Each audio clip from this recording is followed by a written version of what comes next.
তো চলো যাওয়া যাক রথের মেলাতে।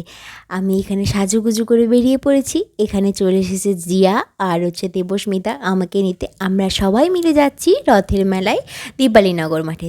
তো মেলাতে ঢোকার আগে এখানে চলছিল ম্যাজিক শো। সেই ম্যাজিক শো আমরা দেখলাম এবং তার কিছুক্ষণ পর আমরা চলে গেলাম রথের মেলার ভেতরে। তার আগে দেখলাম 2-3টে রথ এরকম সুন্দরভাবে যাচ্ছিল।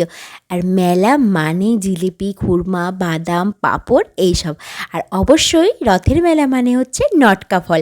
সেই নটকা ফলও কিন্তু খেয়েছিলাম। রথের মেলাতেই শুধুমাত্র এই নটকা ফলটা পাওয়া যায়। তো আমরা এখানে যাচ্ছি মেলার ভেতরে। আর এই যে বলতে বলতেই চলে আসলো নটকা ফলের দোকান। তো সেখান থেকে আমরা রাতে কিনেছিলাম নটকা ফলটা, তখন আর কিনিনি। এরপর রথ টানার পাড়া। এখানে আমরা প্রচণ্ড মজা করেছিলাম। আমরা দড়ি দিয়ে পারলে রথটা টেনেই নেবো এইরকমভাবে আমরা টানছিলাম।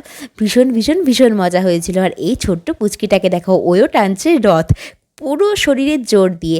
তারপরে এই রান্নাবাতিলগুলো দেখলাম। মা থাকলে আমি অবশ্যই কিনতাম, কারণ রথের মেলা থেকে আমি পুতুল, রান্নাবাতিল, নটকা আর জিলিপি অবশ্যই নেই। এরপর আমরা চলে আসলাম গ্যালারির ওপরে, যেখান থেকে পুরো মেলাটাকে না কি সুন্দরভাবে দেখা যাচ্ছিল। এখান থেকেই মেলাটা দেখতে সব থেকে বেশি ভালো লাগছিল। তো আজকের দিনটা ভীষণ ভালো কাটলো।